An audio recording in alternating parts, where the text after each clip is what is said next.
शुरू करते हैं अल्लाह के बाबरकत नाम से जो बड़ा मेहरबान और नहायत रहम वाला है। तमाम तारीफ़ें मेरे अल्लाह रब्बुल इज़्ज़त के लिए हैं। अस्सलाम वालेकुम लिसनर्स, मैं हूँ आप लोगों की host Naushin. Welcome to my channel खौफनाक कहानी ऑफिशियल। मैं उम्मीद करती हूँ आप सब लोग खैरियत से होंगे, जहाँ होंगे खुश होंगे। आज आप लोगों के लिए मैं बहुत दिलचस्प खौफनाक कहानियाँ लाई हूँ जिन्हें आप लोग बहुत पसंद करेंगे। सिलसिला शुरू करते हैं आज की खौफनाक कहानियों का।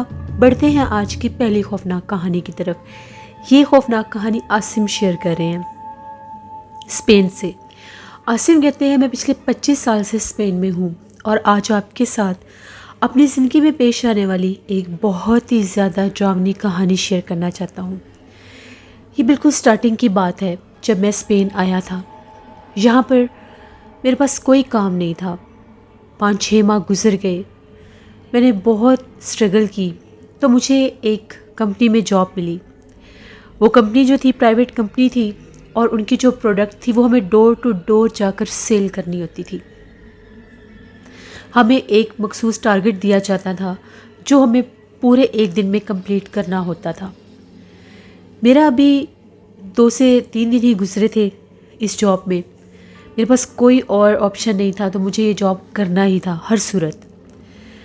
एक दफ़ा जो कंपनी की गाड़ी थी वो मुझे एक अजीबोगरीब जगह थी, बिल्कुल टाउन सा था कोई बहुत दूर दराज, वहाँ पर मुझे उतार दिया और ये कहा कि शाम को 8 बजे हम लोग तुम्हें यहीं से लेंगे। मैं चला गया। मैंने उनकी प्रोडक्ट सेल करनी थी, पता तो मुझे था मैंने काम कैसे करना है। बहुत सख्त सर्दी थी। मैं उस टाउन में दाखिल हो गया। चलता गया। काफ़ी सुनसान टाउन था वो। ऐसा लग रहा था कि यहाँ पर इंसान है ही नहीं। मुझे लगा कि पता नहीं मैं कौन सी जगह पर आ गया हूँ, ये तो बिल्कुल खाली सी जगह लग रही है। उस पूरी जगह पर सिर्फ़ और सिर्फ जो मैंने देखे वो कौवे थे। हर घर पे, हर स्ट्रीट में, हर जगह पर कौवे ही कौवे थे। ऐसे लग रहा था कि जैसे मैं कौवों के किसी शहर में आ गया हूँ। इतने कौवे मैंने वहाँ पर देखे। सख्त सर्दी और मैं यहाँ वहाँ भटक रहा। 1 से 2 गलियाँ देखी मैंने, वो भी सुनसान। घर थे वहाँ पर, घरों में लाइट्स भी जल रही थी क्योंकि सर्दी का मौसम था। मौसम ऐसे ही था जैसे हमारे पाकिस्तान में धुंध होती है और मौसम होता है तो दिन के टाइम भी लाइट्स ऑन होती हैं। एक घर के करीब से गुजरा तो वहाँ पर मुझे विंडो में एक बूढ़ी औरत खड़ी नज़र आई। उस औरत को मैंने जब देखा तो मैं भी इसे देख ही रहा था, उसने मुझे देखकर आगे अपनी विंडो बंद कर दी, कर्टन कर दिए। मुझे उसका साइन मिल गया कि ये बात करना नहीं चाह रही। मैं आगे निकल गया। यहाँ तक कि मुझे वहाँ पर भटकते भटकते आधा घंटा गुजर गया। कोई मुझे वहाँ पर नज़र नहीं आया। वही कौवों की आवाज़ें, उनका शोर शराबा, उनका उड़ना। मुझे ये जगह ऐसी लग रही थी जिस तरह से मैं किसी असफ़ज़दा शहर में, किसी असफ़ज़दा जगह पर आ गया हूँ जहाँ पर शायद इंसान है ही नहीं। कौवों के अलावा तो मुझे वहाँ पर कोई और जानवर भी दिखाई नहीं दे रहे थे। फिर भी मैं चलता रहा। चलता चलता मैं एक अजीबोगरीब, वो एक सड़क सी थी, वहाँ पर बहुत ज़्यादा दरख्त थे, बहुत खुश्क पत्ते थे वहाँ पर। उन पर जब मैं वो चल रहा था तो उन पत्तों की आवाज़ें मज़ीद मुझे खौफ दिला रही थी। जैसे जैसे मैं चलता था वो कौवों का उड़ना, उनका फड़फड़ाना परों का, उनकी आवाज़ें निकलना, बहुत खौफनाक मंजर था। मैं आयतल कुर्सी पढ़ता हुआ आगे जा रहा था। मुझे पता चला कि वो जो रोड था वो एक कब्रिस्तान को लगता था।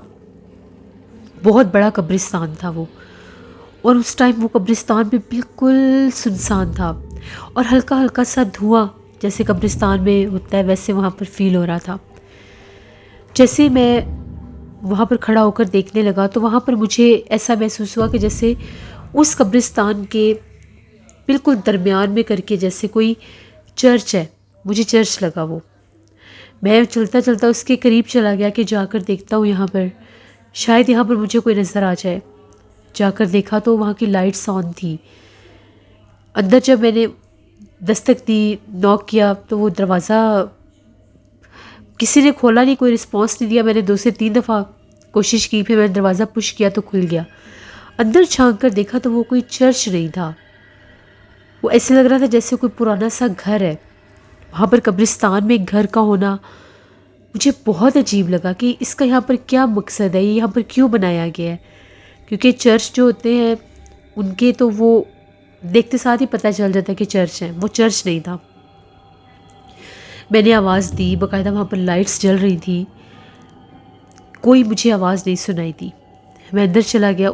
वहाँ पर जब मैं उस घर में दाखिल हुआ जो उस पुराने कब्रिस्तान में मौजूद था, वहाँ पर इतनी अजीबोगरीब मुझे स्मेल आ रही थी, जैसे मुर्दा कोई गोश्त होता है और वो गल सड़ जाता है, ऐसी स्मेल। मैंने रुमाल निकाल कर अपने मुंह पर रखा, कहीं कुछ नज़र नहीं आ रहा था। एक जगह पर मुझे ऐसा महसूस हुआ कि जैसे कोई परछाई गुजरी है। मैंने खुद देखा कोई परछाई थी, वो लाइट्स चल रही थी और मुझे नज़र आई, तो मैं फ़ौरन से भागता हुआ उस तरफ गया। आवाज़ें भी दी, मुझे कोई दिखाई नहीं दिया। मैं फ़ौरन से वहाँ से मैंने सोचा कि मुझे बाहर चले जाना चाहिए, वो जगह मुझे ठीक नहीं लग रही थी, मेरा सर भी भारी होने लग गया। जैसे मैं वहाँ से बाहर निकला तो बाकायदा ऐसे लगा जैसे उस घर में थोड़ा सा शोर शराबा हुआ है, जैसे चीज़ें गिरी हैं या कोई बोला है, इस तरह से मुझे आवाज़ आई। मैंने फिर दस्तक दी कि शायद मुझे कोई जवाब दे दे। तभी मैं जब वहाँ पर 1-2 मिनट खड़ा हुआ, किसी ने जवाब नहीं दिया, मैं वहाँ से वापस आने वाला हो गया। अब 1 घंटे से मैं मुसलसल उस टाउन में फिर रहा था। एक बूढ़ी औरत के अलावा मुझे वहाँ पर कोई दिखाई नहीं दिया। कोई बच्चा, कोई औरत, कोई मर्द, कोई दिखाई नहीं दिए। तो जब मैं वहाँ से वापस पलटा, अभी मैं कब्रिस्तान में ही था, उसी रास्ते से वापस जाने लगा, तो मुझे ऐसा लगा कि मुझे किसी ने आवाज़ दी है, बाकायदा जैसे मुझे बुलाया है किसी ने। मैंने पीछे पलट कर देखा तो वहाँ पर जिस घर से मैं निकला था वहाँ पर एक आदमी खड़ा था, बिल्कुल ब्लैक कलर का उसने ड्रेस पहना हुआ था, अजीब सा लंबा सा ड्रेस पहना हुआ था। उसने मुझे इशारा किया, पास बुलाया, मैं उसके करीब गया। वो खासा गुस्से में लग रहा था। उसने मेरे से पूछा इंग्लिश में कि तुम कौन हो, कहाँ से आए हो। मैंने उसे बताया, अपना रेफरेंस दिया, मैं फ़लाँ फ़लाँ कंपनी से हूँ और मैं यहाँ पर ये चीज़ें इनके प्रोडक्ट सेल करने आया हूँ, यहाँ पर मुझे कोई दिखाई नहीं दिया। वो बहुत ज़्यादा गुस्से में था, उसकी आँखें जैसे रेड होने लग गई। उसने मुझे ये कहा कि तुम चले जाओ यहाँ से, बहुत गुस्से से कहा, और दोबारा यहाँ पर मत आना। मैंने उससे सॉरी भी कहा और मैं वहाँ से निकलने लगा। वो आदमी बाकायदा चलकर मेरे पीछे आया। जैसे वो आदमी चलकर मेरे पीछे आया तो वो कब्रिस्तान की तरफ मुड़ गया। मैं वहाँ से उस सड़क से वापस आया तो एकदम से मुझे तजस्सुस सा हुआ कि ये कब्रिस्तान की तरफ क्या करने गया है। जैसे मैंने पीछे पलट कर देखा, वही आदमी जो था, उसका चेहरा इतना भयानक हो गया था, उसके इतने लंबे लंबे कान थे, वहाँ पर इतने मैंने कौवे देखे, उसके बहुत बड़े बड़े कान थे। उसका चेहरा बहुत ज़्यादा खौफनाक हो गया, जैसे कोई और मखलूक है। मैंने अपनी आँखों से उसे देखा और वो बिल्कुल एक कब्र के कोने पर बैठा हुआ था। ये मंज़र ऐसा था जैसे बाकायदा हम लोग मूवीज़ में देखते हैं। बहुत से लोगों को लग रहा होगा कि शायद ये कोई फेक स्टोरी है, लेकिन ये रियलिटी है, मेरे साथ ही हुआ है। बस वो देखने की देर थी। मैंने वहाँ से भागना शुरू कर दिया। मैं इतना खौफज़दा हुआ, इतना खौफज़दा हुआ, जो गली नज़र आई, जो रास्ता नज़र आया, मैंने वहाँ से भागना शुरू कर दिया। बहुत दूर मैं भागता भागता यहाँ तक कि उस सड़क के पास पहुँच गया जहाँ पर मुझे वो गाड़ी उतार कर गई थी। वहाँ पर मैं जाकर बैठा। मेरी बहुत बुरी हालत थी कि पता नहीं ये कौन सी पुरसरार सी जगह है जहाँ पर मैं आ गया हूँ। तभी मैंने देखा कि 2 औरतें थी, वो चलती हुई आ रही थी उसी सड़क की तरफ से जिस तरफ से मैं आया था। वो औरतें मेरे पास आई, रुकी, उन्होंने मेरे से पूछा कि तुम कौन हो, यहाँ पर क्या कर रहे हो। उनके हाथ में कुछ अजीबोगरीब से कुछ बर्तन से पकड़े हुए थे। मैंने उन्हें सारी बात बताई, उस टाउन के बारे में बताया। तो उन लोगों का ये कहना था, जिस दिन मैं वहाँ पर गया, वहाँ पर उस टाउन में, उस जगह पर वो 3 दिन ऐसे होते हैं कि जब कोई इंसान अपने घरों से बाहर नहीं निकलता। यहाँ तक कि वो अपने जानवरों को भी अंदर घरों में ले जाते हैं, क्योंकि वहाँ पर उन लोगों के मुताबिक कोई एक ऐसी मखलूक भटकती है, अब वो जिन है, चुड़ैल है, कि वो कौन सी मखलूक है, वो उसको बार बार घोस्ट कह रही थी कि वो 3 दिन वहाँ पर वो भटकता है और उसको जो भी इंसान या जानवर नज़र आते हैं वो उनको खाता है, उनको नुकसान पहुँचाता है। तो ये भी वही दिन थे। फिर मैंने उसे बताया कि वो कब्रिस्तान में मैंने एक घर भी देखा, वहाँ पर मैंने एक अजीबोगरीब शख्स को भी देखा, वो बहुत डरावना था। उसने ये कहा कि वो वही मखलूक है और वो कब्रिस्तान बनने से पहले का वो घर है, वो वाहिद एक घर था तब वहाँ पर। फिर उस जगह पर कोई आबाद नहीं हो सका, कोई रह नहीं सकता था, तो लोगों ने इस जगह को कब्रिस्तान बना दिया। इन 3 दिनों में कब्रिस्तान की तरफ भी कोई नहीं जाता। इन 3 दिनों में इस पूरे शहर में सिर्फ़ और सिर्फ कौवे ही कौवे होते हैं, जो हर घर पर, हर जगह पर, हर कोने पर, हर गली में, हर दरख्त पर कौवे नज़र आते हैं। उन लोगों का ये बिलीव था, ये मानना था कि ये सारे कौवे उसी मखलूक के जिन्नात हैं, उसके ग़ुलाम हैं, जो कुछ भी हैं। मैंने उन्हें बताया कि मैं मुस्लिम हूँ। फिर मैंने आयतुल कुर्सी पढ़ना शुरू की। मेरे सामने वो जो औरतें आई थी, वो औरतें चलती हुई उसी टाउन की तरफ चली गई। मुझे बहुत हैरानगी हुई कि अभी ये मुझे कह रही थी कि आज वही तीसरा दिन है, फिर ये वहाँ पर कैसे जा रही हैं। लेकिन मैं उन औरतों के पीछे नहीं गया। वो औरतें कौन थी, बड़ी वो भी पुरसरार सी लग रही थी, चेहरों से, हुलिये से, एजड सी थी, बहुत लंबे उनके भी कद थे। उनको भी देखकर मैं थोड़ा सा खौफजदा हो गया था, क्योंकि वो भी बहुत अजीब सी लग रही थी। मैं मुसलमान था, मेरे साथ ईमान की ताकत थी।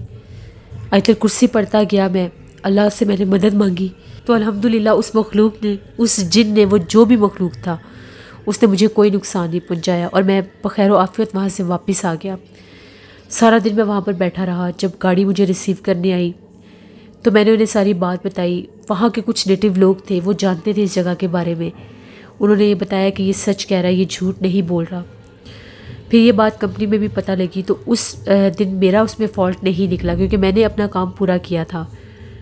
मुझे बहुत सा बुखार हो गया। 3 दिन मेरी हालत बहुत ख़राब रही। मेरा बुखार टूटता ही नहीं था। वो उस जगह का असर था या जो कुछ भी था। उस जगह को सोच सोच कर मुझे बहुत ज़्यादा डर लगता था, खौफ आता था।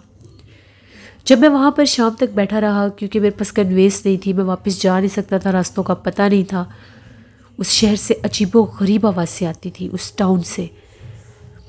मैंने वहाँ पर कोई बिल्ली, कोई कुत्ता, कोई जानवर नहीं देखा, लेकिन वहाँ से शाम होते ही बिल्लियों की, कुत्तों की अजीबो गरीब रोने की आवाज़ें, कौवों की आवाज़ें रात भर वहाँ से आती रही, जब तक मैं वहाँ पर बैठा रहा। इसके अलावा भी मेरी ज़िंदगी में एक बहुत डरावना हादसा हुआ था। वो भी मेरा इसी कंपनी में काम के दौरान हुआ था। 2 साल मैंने इस कंपनी में काम किया, फिर मैं कहीं और मूव हो गया। वो भी मैं आपके साथ ज़रूर शेयर करूँगा। ये मेरी एक स्टोरी थी जो मैंने आपके साथ शेयर की। बहुत शुक्रिया आसिम आपका। बढ़ते हैं एक और खौफनाक कहानी की तरफ। ये खौफनाक कहानी वकास अहमद शेयर करें मैनचेस्टर से। वकास कहते हैं कि आज आपके साथ बांग्लादेश की एक खातून की कहानी शेयर करना चाहता हूँ। वो बताती है कि 2017 की बात है, मेरे साथ एक बहुत ज़्यादा डरावना हादसा पेश आया। मेरे जो पेरेंट्स थे वो मेरी पढ़ाई अफोर्ड नहीं कर सकते थे। हम लोग एक मुतवस्सित घराने से ताल्लुक़ रखते थे, तो मेरी पढ़ाई के सिलसिले में मुझे मेरे पेरेंट्स ने बांग्लादेश के एक और शहर में भेज दिया। वहाँ पर मैंने जॉब भी करनी थी और पढ़ना भी था। उस शहर में जब मैं गई तो मुझे जॉब भी मिल गई, साथ मैंने पढ़ाई भी शुरू कर दी। तो एक दफ़ा ऐसा हुआ, हम लोगों की एक कलीग थी, तो उनकी बिल्डिंग में उन्होंने एक पार्टी ऑर्गेनाइज़ की हुई थी। हम सारी जितनी भी फ्रेंड्स थी, कलीग्स थी, वहाँ पर गई, पार्टी अटेंड की। वहाँ पर उनके कुछ रिलेटिव्स आए हुए थे। तो वहाँ से जब निकलने की बारी आई तो मैंने ये कहा कि शाम ज़्यादा हो चुकी है, हमें अब चलना चाहिए, क्योंकि हम सुबह कॉलेज भी जाना था और काम पर भी। फिर भी उन्होंने ज़बरदस्ती रोक लिया। काफ़ी देर हो गई निकलते निकलते भी। जब रात ज़्यादा हो गई, तकरीबन 12:30 पौने 1 का टाइम हुआ, तो मैंने उसे कहा कि अब मुझे निकलना चाहिए, बहुत देर हो गई है, क्योंकि हमारी बिल्डिंग उनकी बिल्डिंग से कुछ दूर थी। तो जिस फ्लैट में मैं अपनी फ्रेंड की वो पार्टी अटेंड करने गई थी, वो 5th फ्लोर पर था। मैं वहाँ से निकली तो मैंने सोचा कि मुझे लिफ्ट से नहीं, स्टेयर से जाना चाहिए, कुछ वॉक भी हो जाएगी, क्योंकि बैठ कर खाना खाकर बैठना भी ठीक नहीं होता। तो मैंने सोचा मैं बाय वॉक चली जाती हूँ। जैसे मैं स्टेयर से नीचे उतरती आई 5th फ्लोर से 4th पर आई, 4th पर जब मैं 3rd पर आई, वो जो फ्लोर था वो बिल्कुल खाली था। मुझे बहुत अजीब लगा कि वो फ्लोर बिल्कुल ब्लैकआउट, वहाँ पर कोई रोशनी नहीं थी, बिल्कुल अंधेरा था, कोई मुझे वहाँ पर नज़र नहीं आया। अजीबोगरीब मुझे ये जगह लगी। वहाँ से जब मैं गुजर रही थी तो मुझे एक फ्लैट से अजीबोगरीब चीखने की आवाज़ें आने लगी, जिस तरह से कोई औरत है और वो चिल्ला रही है और वो बहुत ज़्यादा तकलीफ़ में है। मैंने यहाँ वहाँ देखा, मुझे कोई नज़र नहीं आ रहा था। तो वो आवाज़ बिल्कुल जहाँ से मैं गुजर रही थी, सामने वो फ्लैट था जहाँ से आवाज़ें आ रही थी। मैं ज़रा कान लगाकर सुनने लगी। मैंने पूछा कि यहाँ पर कौन है, मुझे कोई आवाज़ नहीं आई। वहाँ पर फ्लैट का स्टाइल ऐसे था कि वहाँ पर साइड पर एक विंडो सी बनी हुई थी। मुझे ऐसा लगा जैसे उस विंडो में थोड़ी सी रोशनी हुई है। जब मैंने उसमें देखा तो मुझे एक परछाई सी दिखाई दी, जैसे कोई बहुत कदावर कोई औरत है, वो सामने आकर खड़ी हुई है और फिर पीछे हट गई है। ये देखने की देर थी मैं बहुत ज़्यादा डर गई। मुझे ऐसा महसूस हुआ जैसे मेरा सर भारी हो रहा है और जिस तरह से जैसे मुझे कोई चीज़ जकड़ने की कोशिश कर रही है। अपनी उस तकलीफ़ से निकलने के लिए मैं फ़ौरन से पीछे हटी। मैं तेज़ी से भागती हुई सीढ़ियों से नीचे आने लगी। जैसे मैं सीढ़ियों से नीचे भाग रही थी, उसके चीखने की और रोने की आवाज़ें और डरावनी होगी। यहाँ तक कि मैं सेकंड फ्लोर पर भागती भागती फर्स्ट फ्लोर की तरफ जाने लगी तो वहाँ पर मुझे एक औरत ने रोका। उसने मुझे जब ऐसे तेज़ी में भागते बार बार पीछे देखते हुए उसने मुझे नोटिस किया तो उसने कहा कि कौन हो तुम, तुम्हें क्या हुआ है। मेरी हालत भी बड़ी अजीब थी। उसने मुझे बिठाया। वो वहीं के फर्स्ट फ्लोर में एक औरत रहती थी, वो भी जॉब करती थी कहीं। उसे मैंने बताया कि इस तरह से मेरे साथ ये थर्ड फ्लोर पर हुआ है। मैं फिफ्थ फ्लोर में एक पार्टी अटेंड करने आई थी अपनी फ्रेंड के फ्लैट पे, तो थर्ड फ्लोर पर ये इंसिडेंट हुआ है, तो मैं बड़ी मुश्किल से भाग कर आई हूँ। उस औरत ने बताया कि जो थर्ड फ्लोर है वो हॉन्टेड है, वहाँ पर सिर्फ एक ही फ्लैट है वो जो इतना सेफज़दा है, जहाँ पर इतने जन्नात हैं कि उस एक फ़्लैट की वजह से वो पूरा फ्लोर खाली है, वहाँ पर कोई रह नहीं सकता। कहा यह जाता है कि उस बिल्डिंग का वो पहला फ्लोर था जो सबसे पहले आबाद हुआ था। जब ये बिल्डिंग बनी थी तो वहाँ पर एक औरत आई थी। उस औरत ने थर्ड फ्लोर का वो फ्लैट पहले दफ़ा आकर लिया था। अभी इस बिल्डिंग में कोई भी फ्लैट रेंट आउट नहीं हुआ था। आहिस्ता आहिस्ता थर्ड फ्लोर पर लोग और भी आबाद होने लग गए, सेकेंड फ्लोर पर भी आने लग गए। वो जो औरत थी वो औरत काला जादू किया करती थी। लोगों को जब पता चला कि ये काला जादू करती है, लोगों को नुकसान देती है, रात रात भर आवाज़ें आती हैं, भटकती है, रोती है, चीखती है, अजीब अजीब अमलियात करती है, तो लोगों ने एक दिन तंग आकर उस औरत को उसी के फ्लैट में पकड़कर इतना मारा कि वो मर गई। उसी फ्लैट में उसका कत्ल हो गया। जब वो मरी तो उसके बाद ये फ्लैट असेफज़दा हो गया। ये फ्लैट तो असेफज़दा हुआ ही हुआ, उसके साथ ये फ्लोर भी सारा हॉन्टेड हो गया। वहाँ पर कोई भी फ्लैट रेंट आउट नहीं होता। अगर वहाँ पर कोई आता भी है तो वहाँ पर रह नहीं सकता। रात रात भर वहाँ से चिल्लाने की, रोने की आवाज़ें आती हैं, लाइट्स खुद जलती बंद होती हैं। मैं तो बहुत डर गई। फिर उसी औरत ने मुझे पूछा कि तुम कहाँ से हो, कहाँ तुम्हारी बिल्डिंग है, मुझे ड्रॉप करने आई। यहाँ तक कि उसने मुझे बहुत अच्छे से ट्रीट किया, अपना कॉन्टैक्ट नंबर दिया और ये कहा कि तुम्हें जब भी किसी चीज़ की ज़रूरत हो तो तुम मुझसे ज़रूर कॉन्टैक्ट करना। मैंने अपनी फ्रेंड को भी वेरी नेक्स्ट डे ये बात बताई। मैं कभी भी इस बिल्डिंग में दोबारा नहीं गई। अगर हम लोगों को कभी कोई गेट टुगेदर करना होता था तो हम लोग बाहर कर लेते थे किसी कैफेटेरिया में या हम लोगों के फ्लैट में, लेकिन उस बिल्डिंग में मैं दोबारा नहीं गई। ये एक लेडीज़ की, एक खातून की स्टोरी थी जो वकास अहमद ने मैनचेस्टर से शेयर की। बहुत शुक्रिया वकास साहब का। लिसनर्स, ये थी आज की खौफनाक कहानी। अपना फीडबैक मुझे ज़रूर दें, आप लोगों को कैसी लगी। आप लोग भी अपनी खौफनाक कहानियाँ शेयर कर सकते हैं डिस्क्रिप्शन बॉक्स में दिए गए ईमेल आईडी nushinwik57@gmail.com पर। इसके अलावा आप लोग मुझे कमेंट बॉक्स में भी स्टोरी शेयर कर सकते हैं। हॉरर स्टोरीज ऑफिशियल पर कल मैं स्टोरी ऑन एयर करूँगी, उसको भी विजिट करिएगा और सब्सक्राइब करिएगा। नुशीन विक ऑफिशियल पर कल एक और व्लॉग आएगा, उसको भी आप लोगों ने विजिट करना है एंड सपोर्ट करना है। नीलम वॉइस ऑफिशियल मेरी सिस्टर का चैनल है, उनको भी जाकर सब्सक्राइब करें एंड सपोर्ट करें। अपना बहुत सा ख्याल रखिएगा। वेदर चेंज हो रहा है और अब आप लोग ठंडे पानी से ज़रा परहेज़ करें, क्योंकि फ़ीवर और बुखार और जो ये गला ख़राब होना, ये सब कुछ इसी मौसम से शुरू होता है। अपने पेरेंट्स का बहुत बहुत ख्याल रखें। अपनी ढेरों दुआ में मुझे, मेरी फैमिली को ज़रूर याद रखिएगा। Thank you for watching. Stay blessed. अल्लाह ने के बाद।